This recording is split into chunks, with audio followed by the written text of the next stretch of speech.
comme vous le savez tous, après l'hivernage tour qui consistait à curer les collecteurs, à nettoyer Bamako, à débarrasser les grands dépôts de Bamako de leurs ordures, ça consistait en fait au recyclage des ordures. Pour le recyclage aussi, on a besoin des types d'ordures, donc les ordures plastiques. C'est pourquoi on a eu l'idée de faire cette formation pour 150 jeunes qui consiste au tri d'ordures, au recyclage et puis la transformation de ces déchets plastiques en tuyaux, gaines et autres. Ces 150 jeunes viennent de partout au Mali, ce sont des Maliens. Il y a les gens de Gao, Tombouctou, Nyoron, Kaï, Mopti, même Bamako aussi. Au début, depuis l'hivernage tour, la présidente à la tête du mouvement Ambiko avait décidé de faire ce projet, mais avec des gens de l'extérieur. Mais quand elle a rencontré M. Djabi, elle a dit pourquoi pas avec un Malien. Nous sommes tous Maliens, c'est le Mali qui gagne dans tous les cas. C'est pourquoi elle a choisi M. Djabi à faire cette formation. M.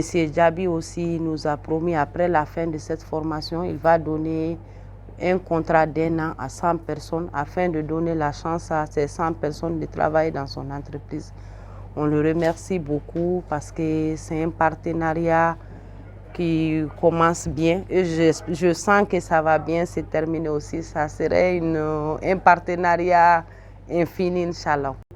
Oui, effectivement, nous avons aussi un partenariat avec Ambiko pour la formation de 150 jeunes dans le domaine du recyclage et de la transformation des déchets plastiques. La formation va commencer par des cours théoriques au sein du centre DGB, CISA Sirakoro. Par la suite, on va diviser le groupe en trois parties. Une partie sera au niveau du centre pour le broyage, lavage et granulat des déchets plastiques. Et les deux autres seront au niveau du grand marché de Bamako pour la collecte et le tri depuis la source. L'idée, c'est de former ces 150 jeunes. Si on parvient à avoir 100 jeunes valables dans le 150, on aimerait leur donner un contrat d'1 an de travail.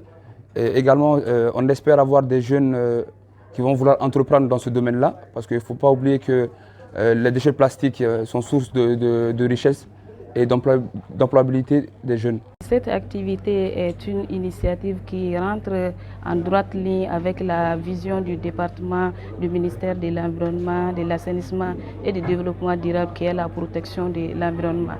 Donc cette initiative est vraiment à féliciter et c'est salutaire.